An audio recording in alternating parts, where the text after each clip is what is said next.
Mangunguha muna tayo ngayon ng talbos. Oh, kagaganda ni Re. Oh, malalambot pa. Yan. May bulaklak.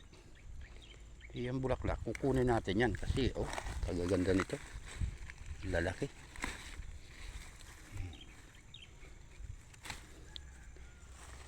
Bigay na ng may galing na sa kalikasan, hindi pa nila kunin.